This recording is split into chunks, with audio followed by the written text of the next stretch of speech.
என் அன்புள்ள பிரியமானவர்களே, ஆண்டவராக இயேசு கிறிஸ்துவின் நாமத்திலே உங்கள் யாவரையும் நான் வாழ்த்துகிறேன். இந்த நாளிலே வெளிப்படுத்தல் 1:18 வேதம் சொல்லுகிறது போல், மரித்தேன் ஆனாலும் இதோ சதா காலையில் உயிரோடு இருக்கிறேன் என்ற வார்த்தை கொண்டு உங்களோடு பேசுவதற்காக கர்த்தர் செய்த கிருபைக்காக அவருடைய நாமத்தை நான் மகிமைப்படுத்துகிறேன். என் அன்புள்ள பிரியமானவர்களே, நம்மளுடைய ஆண்டவருக்கு மரிப்பதோ பிறப்பதோ எதுவும் கிடையாது. காரணம், அவர் அனாதி தேவன். அவர் சதா காலங்களுக்கும் உயிருள்ள ஆண்டவராய் இருக்கிறார். வேதம் சொல்லுகிறது, வெளிப்படுத்தல் 1:8 வாசித்து பாருங்கள். அவர் இருக்கிறவரும் இருந்தவரும் வருகிறோமாகிய சர்வ வல்லமையுள்ள கர்த்தர். அவர் அல்பா ஓமிகும் ஆதியும் அந்தமுமானவராய் இருக்கிறார் என்று. வெளிப்படுத்தல் 22:13 வாசித்து பாருங்கள். வேதம் சொல்கிறது, ஆண்டவர் சொல்லுகிறார், நான் அல்பா ஓமிகும் ஆதியும் அந்தமும் முந்தினவரும் பிந்தினவருமாய் இருக்கிறேன் என்று. வெளிப்படுத்தல் 1:17 வாசித்து பாருங்கள். வேதம் சொல்கிறது, அவர் முந்தினவரும் பிந்தினவரும் உயிர் உள்ளவருமாய் இருக்கிறார் என்று. ஆம் பிரியமானவர்களே, ஆனால் ஆண்டவர் எதற்காக இந்த உலகத்துல அவருடைய பிள்ளைகளுக்காக மரித்தார் என்றால், அவராலே நாம் பிழைத்திருக்க வேண்டும் என்று. காரணம், ஒரே மனுஷனாலே பாவத்தினாலே மரணமும் இந்த உலகத்துல உண்டானதனால் எல்லாரும் பாவம் செய்து எல்லாரும் நித்திய ஜீவனை இழந்து போனார்கள். ஆகையால் தான் ஆண்டவர் மனுஷர்களுக்காக பாவ மாம்சத்தின் சாயலை தரித்து கொண்டு மனுஷர்களுக்காக மனுஷனாக இந்த உலகத்துக்கு பாவத்தை போக்கும் பலியாக தன்னையே அவர் தன்னுடைய பிள்ளைகளுக்காக ஒப்பு கொடுத்தார். தன்னுடைய பிள்ளைகளை ரட்சிக்கவே ஆண்டவர் இந்த உலகத்துக்கு வந்தார். ஆண்டவர் தான் ஜீவன், அவர்தான் ரட்சிப்பு, அவர்தான் பரிசுத்தர், அவர்தான் எல்லாமுமானவராய் இருக்கிறார். ஆகையால் அவரையே தன்னையே தன்னுடைய பிள்ளைகளுக்கு கொடுக்கவே ஆண்டவர் இந்த உலகத்துக்கு நமக்காக மரித்து எல்லாருடைய பாவங்களுக்காக மரணத்துக்கு பதிலாக நித்திய ஜீவனை ஏற்படுத்தி வைத்திருக்கிறார். இதுதான் சத்தியம் பிரியமானவர்களே. வேதத்தை வாசித்து பாருங்கள். யோவான் 3:15 சொல்லுகிறது, தன்னை விசுவாசிக்கிறவன் எவனோ அவன் கெட்டு போகாமல் நித்திய ஜீவனை அடையும்படிக்கு ஜெயிக்க வேண்டும் என்பதற்காக ஆண்டவர் நமக்காக இந்த உலகத்துல பிசாசை ஜெயித்து, சங்கீதம் 9:13 சொல்வது போல் மரண வாசல்களில் இருந்த நம்மை அவர் தூக்கி எடுத்திருக்கிறார் என்று. ஆம் பிரியமானவர்களே, நம்மளுடைய ஆண்டவர் அவருடைய பிள்ளைகளுக்காக சிலுவையிலே சாத்தானுடைய தலையை நசுக்கி போட்டிருக்கிறார். சாத்தானுடைய தலை என்றால் சாத்தானுடைய அதிகாரத்தையும் சாத்தானுடைய ஆளுகை முழுவதையும் ஆண்டவர் பிடுங்கி எடுத்திருக்கிறார். அவன்தானே எல்லாவற்றையும் ஆளுகை செய்து கொண்டிருக்கிறான். ஆகையால் தான் ஆண்டவர் அவனை ஜெயித்து அவனுடைய அதிகாரத்தையும் ஆளுகை முழுவதையும் பறித்து நமக்கு நித்திய ஜீவனை ஏற்படுத்தி வைத்திருக்கிறார். அதற்காகவே ஆண்டவர் இந்த உலகத்துக்கு நமக்காக மரித்தார் பிரியமானவர்களே. அந்த நித்திய ஜீவன், அந்த ஜீவன் தான் ஆண்டவர். அந்த ஜீவன் யாருக்குள்ளெல்லாம் இருக்கிறதோ, யாருக்குள்ளெல்லாம் அந்த ஆண்டவர் இருக்கிறாரோ அவர்கள் எல்லாரும் ஆண்டவருடைய பிள்ளைகள். யாருக்குள்ள அந்த ஜீவன் இல்லையோ அவர்கள் எல்லாரும் அவருடையவர் அல்ல. யாருக்குள்ள அந்த ஜீவன் இருக்கிறதோ அவர்கள் மட்டும்தான் ஒரு பரிசுத்தமான ஒரு ஜீவியம் ஜீவிக்க முடியும். யாருக்குள்ள அந்த ஜீவன் இருக்கிறதோ, ஆண்டவர் மத்திய ஆகத்திலே நம்ம அழைக்க வரும்பொழுது அந்த ஜீவன் தான் நம்மளை மறுரூபமாக்கும். அவருடைய சாயலாக நம்மை மகிமை அடை செய்து அந்த ஜீவன் தான் நம்மை அவை எதிர்கொண்டு அழைத்து செல்ல நம்மை கொண்டு போகும் பிரியமானவர்களே. ஆகையால் அவருடைய ஜீவன் இல்லாதவன் ஒருவனும் நித்திய ஜீவனை கட்டாயம் சுதந்திரிக்க முடியாது. ஆதாமும் ஏவாளும் தேவ மகிமை நிறைந்தவர்களாய், தேவ சாயல் உள்ளவர்களாய், தேவனோடும் தேவ தூதர்களோடும் நித்திய ஜீவனுக்குள் மனமகிழ்ச்சியாய் மிகவும் சந்தோஷமான ஒரு வாழ்க்கையை அவர்கள் வாழ்ந்து கொண்டிருந்தார்கள். ஆனால் சாத்தான் என்ன செய்து விட்டான்? ஏவாளையும் ஆதாமையும் வஞ்சித்து ஏமாற்றி அவர்களை நித்திய ஜீவனிலிருந்து தள்ளிவிட்டு மறுபடியும் அவர்கள் நித்திய ஜீவனுக்குள் பிரவேசிக்க முடியாதபடிக்கு என்ன செய்து விட்டான்? அவர்களுடைய ஜீவனையே அவன் பறித்து அவர்களை மரிக்க செய்து விட்டான். வேதம் சொல்லுகிறது, ஆதியாகமம் 2:7 வாசித்து பாருங்கள். தேவனாகிய கர்த்தர் மனுஷனை பூமியின் மண்ணினாலே உருவாக்கி ஜீவ சுவாசத்தை அவன் நாசிலே ஊதினார், மனுஷன் ஜீவாத்துமானான் என்று. அப்படி என்றால் ஊதப்பட்டது ஆதாமுக்குள் ஆண்டவருடைய ஜீவன். ஆண்டவருடைய ஜீவன் ஆதாமுக்குள் ஊதப்பட்ட பின் அவன் ஜீவாத்துமானான் என்று. அந்த ஜீவனை, அந்த ஆண்டவருடைய ஜீவனை தான் சாத்தான் பிடுங்கி ஆதாமை ஏவாளையும் மரிக்க செய்து விட்டான். ஆகையால் தான் ஆண்டவர் அவருடைய பிள்ளைகளுக்காக இழந்து போன அவருடைய ஜீவனை மறுபடியும் அவருடைய பிள்ளைகளுக்கு கொடுத்து, எப்படியாவது தன்னுடைய பிள்ளைகளை பரிசுத்தப்படுத்தி, எப்படியாவது தன்னுடைய பிள்ளைகளை நித்திய ஜீவனுக்கு மறுபடியும் கொண்டு போக வேண்டும் என்பதற்காக இந்த உலகத்துல நமக்காக வந்து தன் ஜீவனை கொடுத்து படாத பாடுபட்டு நமக்காக மரித்து ஜெயித்திருக்கிறார். பிரியமானவர்களே, ஆண்டவர் நமக்காக அவருடைய பிள்ளைகளுக்காக அவருடைய ஜீவனை கொடுப்பதற்காக இந்த உலகத்தில் அவர் பட்ட பாடுகளை சொல்லி முடியாது, எண்ணவே முடியாது, நினைத்து கூட பார்க்க முடியாது. மகா கொடிய வேதனை உள்ள பாடா இருந்தது. பிரியமானவர்களே, சாத்தான் தான் ஆண்டவர் அப்படி போட்டு நொறுக்கி போட்டான். ஆனாலும் நம்மளுடைய ஆண்டவர் மகா சர்வ வல்லமை உள்ள தேவனாய் இருக்கிறபடினால், அவர் சதா காலங்களுக்கும் உயிருள்ள தேவனாய் இருக்கிறபடினால் சாத்தானுடைய தலையை நசுக்கி அவன் அதிகாரத்தையும் ஆளுகை முழுவதையும் பிடுங்கி எடுத்து ஜெயித்து, யோவான் 16:3 சொல்வது போல் அவர் உலகத்தை ஜெயித்ததனாலே இறுதியில சாத்தான் நித்திய மரணத்துக்குள் போவான் என்று. ஆண்டவர் அவருடைய பிள்ளைகளை இப்பொழுது இருக்கிற பொல்லாத பிரபஞ்சனிட்டு விடுவிக்கும்படி நம்முடைய பாவங்களுக்காக தம்மை தாமே அவரை ஒப்பு கொடுத்து இந்த உலகத்துக்கு வந்து பிதாவினுடைய பரலோக வாசலின் கதவை திறந்து நமக்கு நித்திய ஜீவனை அவர் கொடுத்திருக்கிறார். பிரியமானவர்களே, அவருடைய ஜீவன் மட்டும்தான் நம்மை பரலோகத்துக்கு கொண்டு செல்லும். அந்த நித்திய ஜீவனுக்குள் மரணம் இல்லை, துன்பம் இல்லை, கஷ்டம் இல்லை, பாடில்லை, வேதனை இல்லை, நோய் இல்லை, எந்த ஒரு நொறுக்கப்படுதலும் இல்லை. பிரியமானவர்களே, நம்மளுடைய கண்ணீர் யாவையும் ஆண்டவர் அவருடைய அன்பு கரங்களால் துடைத்து தாயை போல நம்மை தேற்றுவார். அவராலே நாம் தேற்றப்படுவோம். இப்படிப்பட்ட நித்திய ஜீவனை கொடுப்பதற்காக தான் ஆண்டவர் இந்த உலகத்துல வந்து நமக்காக மரித்தார். எல்லாரும் சொல்லுவது போல் ஆண்டவர் நமக்காக சிலுவையில மரித்தார், நமக்காக நம்முடைய நோய்களை சுமந்தார், துன்பங்களை சுமந்தார், பாடுகளை சுமந்தார், ஆசீர்வாதத்தை சேர்த்து வைத்திருக்கிறார் என்று சொல்லி எல்லாவற்றையும் சுதந்திரித்துக் கொள்கிறார்கள். இது எல்லாவற்றுக்கும் மேலாக, இது எல்லாவற்றையும் சுதந்திரத்தை காட்டிலும் நமக்கு அவசியமானது நம்முடைய மரணத்துக்கு பதிலாக நித்திய ஜீவனை ஆண்டவர் ஏற்படுத்தி வைத்திருக்கிறார். அதற்காகவே சிலுவையிலே மரித்து ஜெயித்திருக்கிறார். எல்லாவற்றையும் சுதந்திரித்து இந்த நித்திய ஜீவனை சுதந்திரிக்காவிட்டால் நமக்கு என்ன லாபம் உண்டு? பிரியமானவர்களே, நாம் எப்படி பரலோகத்துக்கு போக முடியும் என்று யோசித்து பாருங்கள்.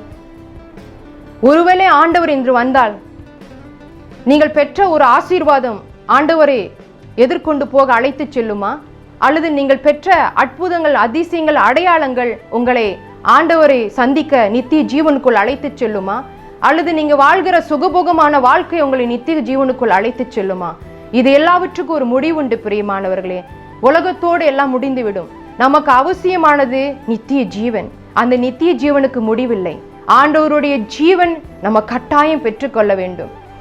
அவர்கள் மட்டும்தான் நித்திய ஜீவனுக்குள் பிரவேசிக்க முடியும். பிரியமானவர்களே, ஆகையால் அந்த நித்திய ஜீவனை கொடுப்பதற்காக தான் ஆண்டவர் இந்த உலகத்துல வந்து அவருடைய பிள்ளைகளுக்காக மரித்தார். இந்த நாளிலே நம் மத்தியில் ஆண்டவர் இறங்கி வந்திருக்கிறார் அந்த நித்திய ஜீவனை நமக்கு கொடுப்பதற்காக.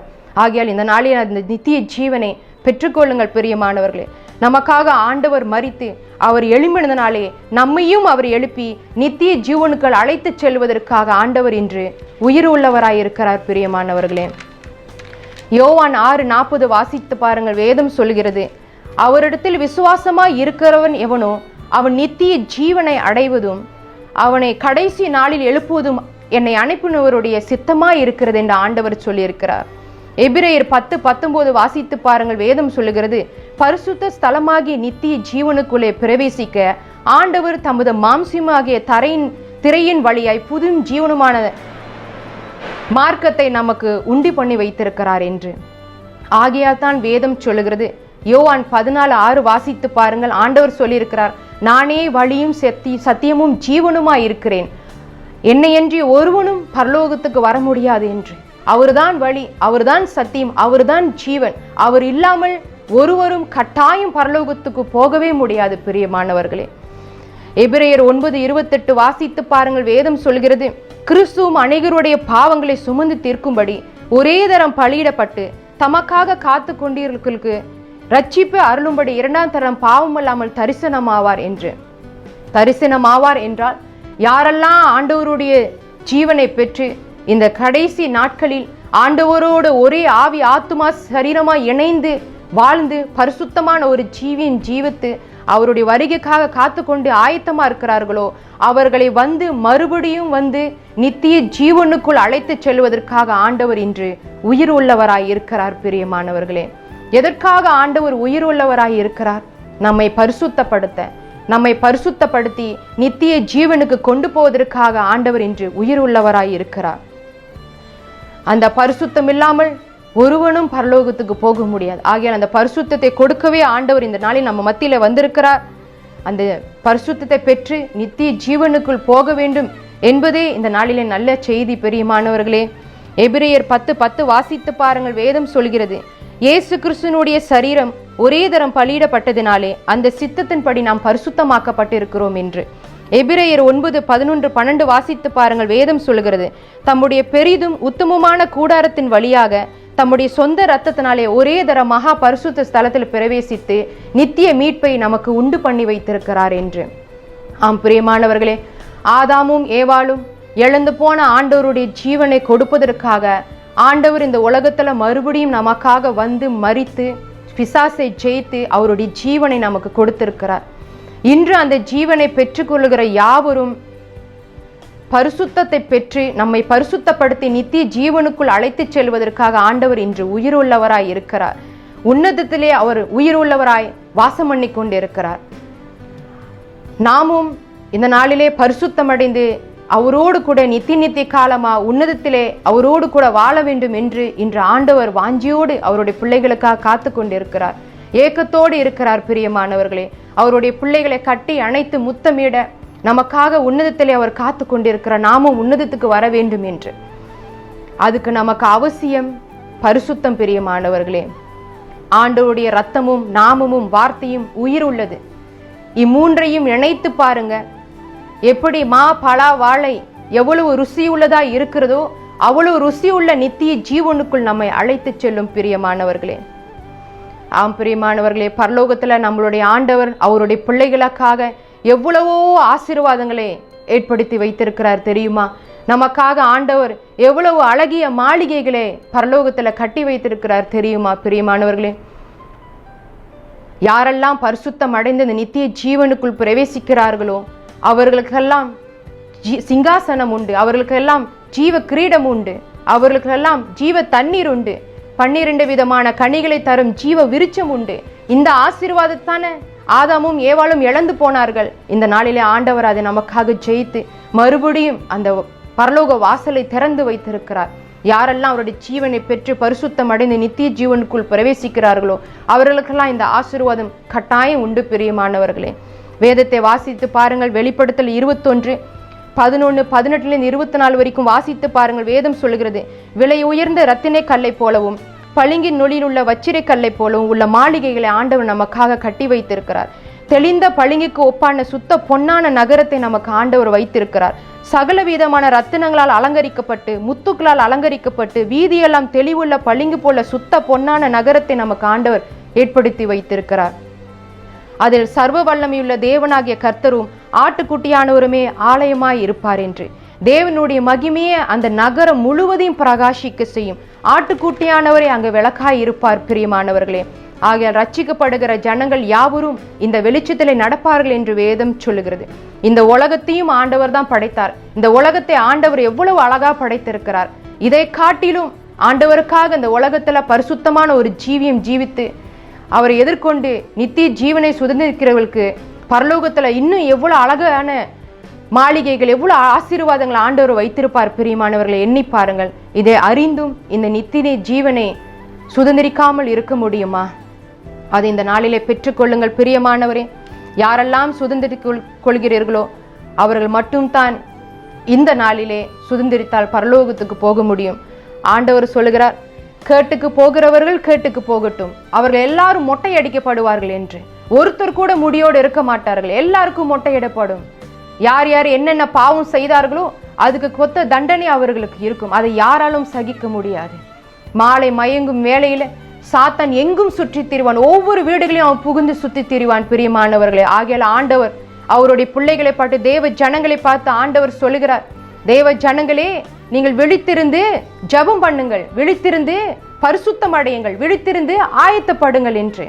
உங்களுடைய ஆவி ஆத்தும சரீரத்துல எந்த மூளை முடுக்கல குற்றம் இருக்கிறதோ அதை ஏசப்பாவின் இடத்துல கழுவி கொள்ளுங்கள் என்று நம்மை பரிசுத்தப்படுத்தி நித்திய ஜீவனுக்குள் அழைத்து செல்லவே இந்த நாளிலே ஆண்டவர் நம்ம மத்தியில உயிர் உள்ளவராய் இருக்கிறார். அவராலே அன்றி நமக்கு பாவ மன்னிப்பு இல்லை பிரியமானவர்களே. அவராலே அன்றி நமக்கு ரட்சிப்பும் இல்லை. ஆண்டவருடைய ரத்தம் உயிருள்ளது. அவருடைய ரத்தம் நம்மை நித்திய ஜீவனுக்குள் அழைத்து செல்லும். ஆம் பிரியமானவர்களே, ஆண்டவர் மகா வேதனையோடு சொல்லுகிறார், எல்லாரும் வாழ்நாளை வீணாக்கி போட்டார்கள் என்று. ஆண்டவர் சொல்லுகிறார், அக்கிரமத்தினாலும் அநியாயத்தினாலும் எல்லாரும் தன் ஆத்துமாவை கரைப்படுத்தினார்கள் என்று துயரத்தோடு இருக்கிறார். பிரியமானவர்களே, அக்கிரமக்காரர்கள் அநியாயக்காரர்கள் அநியாயம் செய்து கொண்டிருக்கிறார்கள். ஆனா ஆண்டவர் அவருடைய பிள்ளைகளை பார்த்து சொல்லுகிறார், நீங்களோ தேவ ஜனங்களே, உயிர் உள்ளவருடைய சாயலை தரித்து ஆண்டவருக்காக இந்த பூமியில நில்லுங்கள் என்று. ஆம் பிரியமானவர்களே, எல்லாம் முடிந்தது. ஆண்டவர் சிலுவையில சொன்ன வார்த்தை எல்லாம் முடிந்த இந்த வார்த்தை இந்த நாளிலே நிறைவேறுகிறது. வேதம் சொல்லுகிறது, 1 பேதுரு 4:7 வாசித்து பாருங்கள், எல்லாவற்றுக்கும் முடிவு சமீபமாயிற்று என்று. ஆகையால் தெளிந்த புத்தி உள்ளவர்களாய் இருங்கள் என்று வேதம் சொல்லுகிறது. ஆம் பிரியமானவர்களே, ஆண்டவர் நமக்காக மரித்ததினாலே நமக்கு கிடைத்த பலன் பரிசுத்தமாக்குதல். அதன் முடிவோ நமக்கு நித்திய ஜீவன் உண்டு பிரியமானவர்களே. அதுவும் ஆண்டவராக இயேசு கிறிஸ்துவினால் உண்டான நித்திய ஜீவனாக்கும். அது ஆண்டவருடைய வருகையின், ஆண்டவருடைய ராஜ்யத்துக்கு வருகையின் வழி வாசல் எல்லா தேவைகளும் ஆயத்தமாகி விட்டது. எப்படி சாத்தானுடைய ராஜ்யத்துக்காக சாத்தான் எல்லாவற்றையும் ஆயத்தமாக்கி விட்டானோ, அதை காட்டிலும் ஆண்டவருடைய வருகைக்கு வேண்டிய காரியங்கள் எல்லாம் ஆயத்தமாகி விட்டது பிரியமானவர்களே. ஆகையால் இதுவரைக்கும் நிர்விசாரமா இருந்த நாட்கள் போதும், ஏனோ தானோ என்று வாழ்ந்த நாட்கள் போதும், ஆசீர்வாதங்களை சுதந்திரித்த நாட்கள் போதும், அற்புதங்கள் அதிசயங்கள் அடையாளங்கள் என்ற பெற்ற நாட்கள்லாம் போதும். அதெல்லாம் உங்களை பரலோகத்துக்கு கொண்டு போகாது. இப்பொழுது கடைசி நேரத்துல நாம் இருக்கிறோம். கடைசி நாட்கள் நாம் வந்திருக்கிறோம். ஆண்டவருடைய வருகை எண்ணத்தக்க அளவுக்கு இருக்கிறது, இன்றோ நாளையோ என்று.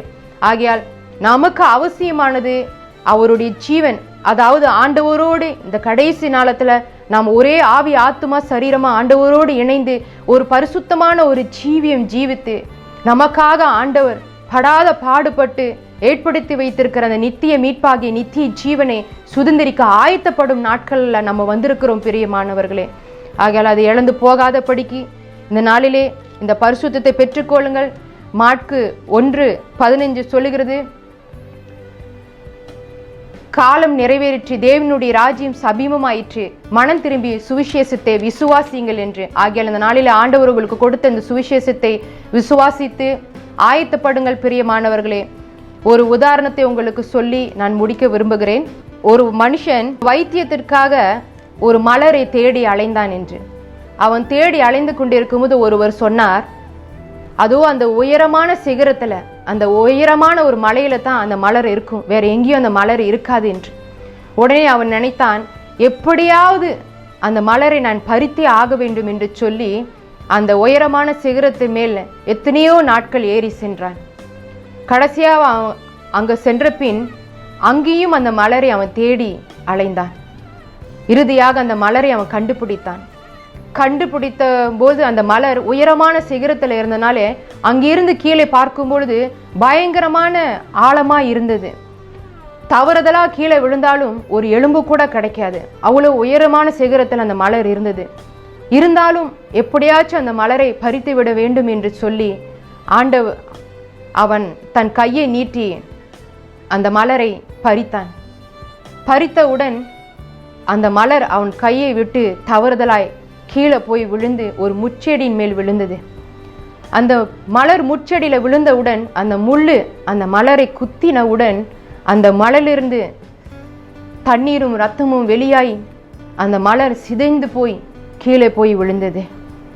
அப்பொழுதுதான் இவன் நினைத்தான், ஐயோ, அந்த மலர் அந்த செடியில இருந்தா கூட நல்லா இருந்திருக்குமே, நான் பறித்ததுனாலே என் கை தவறி கீழே போய் அந்த முள் செடியில விழுந்து அந்த முள்ளாலே குத்தப்பட்டு சிதறப்பட்டு அது வீணா அழிந்து போனது. எனக்கு கிடைக்காமல் இருந்தாலும் கூட நான் கவலைப்படலை. ஆனா அந்த அழகாயிருந்த அந்த பூ முள்ளுல குத்தப்பட்டு இப்பொழுது அழிந்து போய் விட்டதே என்று சொல்லி கதறி அழுந்தான். அதே போலதான் பிரியமானவர்களே, நம்மளுடைய ஆண்டவராக இயேசு கிறிஸ்துவும் அவருடைய பிள்ளைகளுக்காக இப்படிதான் கதறி அழுந்து கொண்டிருக்கிறார். இன்று வரையும் அவருடைய பிள்ளைகள்லாம் அவர் கையை விட்டு போய் முள்ளாகிய சாத்தான் மேல் விழுந்து உலகமாகிய இந்த நொறுக்கப்பட்டு கரைப்பட்டு தீட்டுப்பட்டு கடைசியாக பாதாளத்தில் அடி பாதாளத்தில் போய் விழுகிறார்கள் என்று சொல்லி ஆண்டவர் அழுது கொண்டிருக்கிறார். பிரியமானவர்களே, ஆகையால் தான் ஆண்டவர் சொல்லுகிறார், வருத்தப்பட்டு பாரம் சுமக்கிறவர்களே, நீங்கள் எல்லாரும் என்னிடத்தில் வாருங்கள், நான் உங்களுக்கு இளைப்பாறுதல் தருவேன் என்று. இளைப்பாறுதல் என்றால் என்ன? நித்திய ராஜ்யம். பிரியமானவர்களே, நித்திய காலமாய் ஆண்டவரோடு இன்பமாய் வாழக்கூடிய ஒரு வாழ்க்கை அது. அங்கு அலறுதல் இல்லை, கண்ணீர் இல்லை, நொறுக்குப்படுதல் இல்லை, பாடுகள் இல்லை, கஷ்டம் இல்லை. எல்லாருக்கும் அங்கு ஒரு நித்திய காலமான ஒரு வாழ்க்கை உண்டு. பிரியமானவர்களே, சந்தோஷமான ஒரு வாழ்க்கை, சமாதானமான ஒரு வாழ்க்கை, இன்பமான ஒரு வாழ்க்கை, ஆண்டவரோடு இன்பமாய் வாழக்கூடிய ஒரு வாழ்க்கை. இந்த வாழ்க்கையை தான் ஆதாம் ஏவாள் இழந்து போனார்கள். அது ஆண்டவர் இந்த நாளிலே கொடுத்திருக்கிறார். ஆகையால் இதுக்காக தான் ஆண்டவர் சொன்னார், வருத்தப்பட்டு பாரம் சுமக்கிறவர்களே, நீங்கள் எல்லாரும் என்னிடத்துல வாருங்கள், நான் உங்களுக்கு இளைப்பாறுதல் தருவேன் என்று. இந்த உலகத்துல உங்களுக்கு வருத்தம் இருக்கும், ஆனால் ஆண்டவருடைய ராஜ்யத்துல நித்திய காலமா நீங்கள் இளைப்பாறுவீர்கள். பிரியமானவர்களே, ஆகையால் இந்த நாளிலே தயவு செய்து மனம் திருந்தி பரிசுத்தமான ஒரு ஜீவியம் வாழ்கும்படி உங்களை ஆண்டவருக்கென்று ஒப்பு கொடுத்து, உங்களுடைய ஆவி ஆத்துமா சரீரத்தை ஆண்டவருக்கென்று ஒப்பு கொடுத்து ஆயத்தமாயிருங்கள். நித்திய ஜீவனை சுதந்திரித்துக் கொள்ளுங்கள். கர்த்தர் உங்களை ஆசீர்வதிப்பாராக. ஒரு நிமிஷம் கூட நான் உங்களுக்காக ஜெபம் செய்யட்டும். அன்புள்ள அப்பா பிதாவே, வானத்தையும் பூமியும் அண்டாசரசரங்களை படைத்த ஆண்டவராக இயேசுவா தேவனே, இந்த பூமியில ஆதாம் ஏவாளை உண்டாக்கின தேவனே, இந்த பூமியில இயேசுவா தேவனாக மனுஷ அவதாரம் எடுத்து வந்து வாசம் செய்தவரே, இனி இந்த பூமி முழுவதுக்கும் சீக்கிரமாய் வரப்போகும் மேசியாவே, இனி இந்த பூமி முழுவதுக்கும் ஒரே ராஜாவாக, ஒரே கர்த்தாவா, ஒரே தேவாதி தேவனாய் இருந்து அரசாட்சி ஆளுகை செய்ய போகிற தேவாதி தேவனே, எங்கள் ராஜாவே, இனி இந்த பூமி முழுவதுக்கும் நியாய தீர்ப்பு கொடுக்க போகிற நியாயாபதியான கர்த்தாவே, நீர் இருந்தவரும் இருப்போரும் வருகிறோமாகிய பரிசுத்தரப்பா, நீர் பரிசுத்தர்.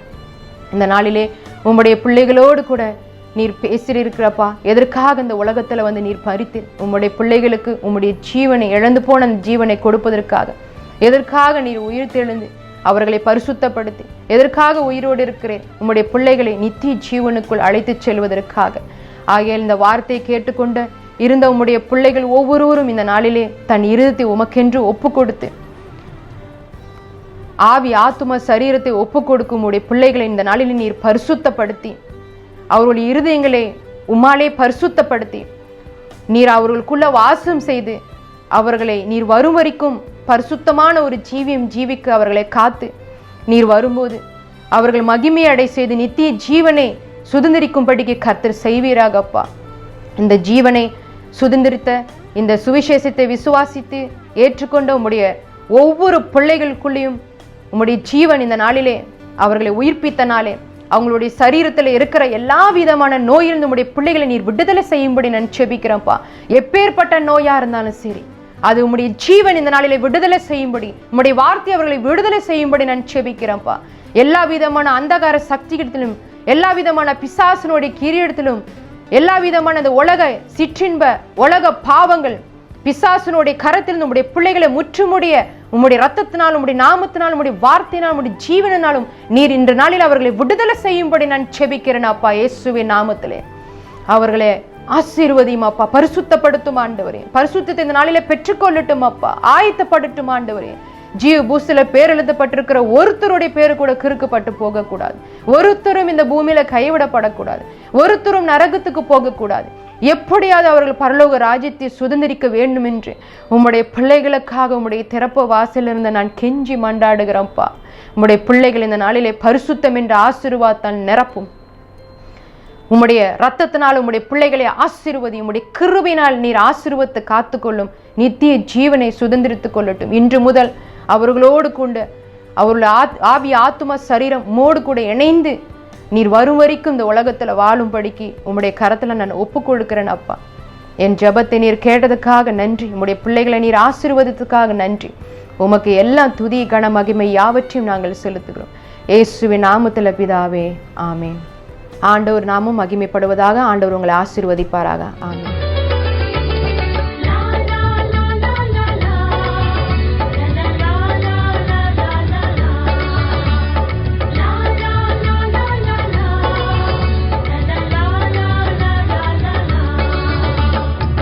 ராஜாதி ராஜனாய் தேவாதி தேவனாய் மேசியாய் வருகின்றாரே.